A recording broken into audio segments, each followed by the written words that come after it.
લઘુકથા પ્રેમ કલહ. લેખક છે સુનેતા ઇજ્જતકુમાર. અમારે તો આ રોજનું હતું. ઉષાને સંધ્યા આંબે ત્યાં લગણ અમારા મા બાપ વચાળ નાની નાની વાતે છણકા ને તણખા જર્યા જ કરતા હોય. બેવની પ્રકૃતિ ધરથી નોખી.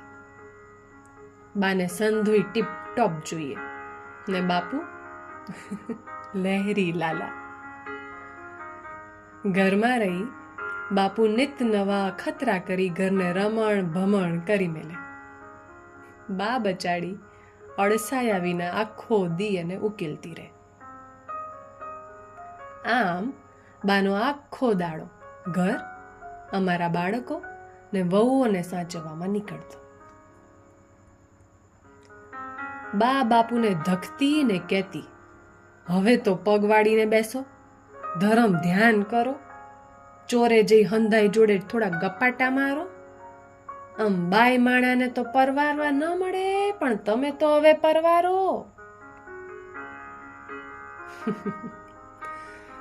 બાની કચકચથી ન તો બાપુ કંટાળતા ન એની વહુઓ, પણ અમે બે ભાઈઓ તો તોબા પોકારતા. બા જ્યારે બાપુને ધકે ત્યારે એની વહુઓ એવી તો મૂછમાં મરકે જાણે બા બાપુને વાલ ના કરતી હોય. થોડા દાડાથી બાની તબિયત નરમ રહેતી હતી. આમ તો બાપુ જ બાનો પડછાયો, પણ અમે બાને કદી રેઢી ન મેલીએ. આજે સુરત દાદો જાણે પશ્ચિમમાંથી ઉગ્યો હતો. બાપુ તો બા ઉઠે એ પહેલા મળસ્કે જ રામજી મંદિરની ભજન મંડળી સાથે ગોપનાથ પહોંચી ગયા હતા. બા તો ઉઠીને રોજબરોજના કામે લાગી ગઈ હતી. ઘરમાં એવી તો નીરવ શાંતિ હતી કે અમને તો મોજ પડી ગઈ. બાના મોને આજે પૂરો આરામ હતો, છતાંય આજે સુનમૂન હતી. અમને ચિંતા થઈ કે સ્વાસ્થ્ય વધુ લથડ્યું કે શું. વાળું ટાણે બાપુ ઘરે આવ્યા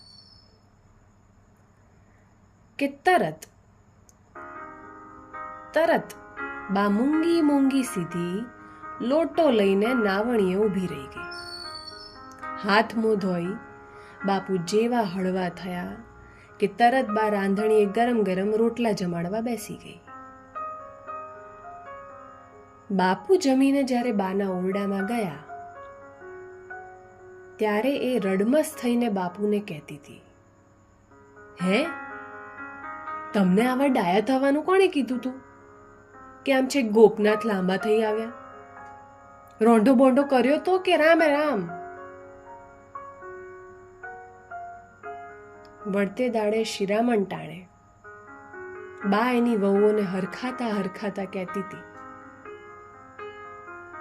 ખબર છે, જ્યારે તમારા બાપુ ગોપનાથ ગયા ને ત્યારે મારા ઢોલીએ થાળી અને વેલણ મેલતા ગયા હતા. રખે ને મને કઈ તકલીફ થઈ તો હું તમને બરકી શકું ને? તમારા બાપુ ફોગટ મારી ચિંતા કરે છે, મને કંઈ થવાનું નથી. ને વળી બા રાબેતા મુજબ બાપુને છણકો કરતા બોલી, ખબરદાર, હવે મને પૂછ્યા વિના કોઈ માનતા રાખી છે તો.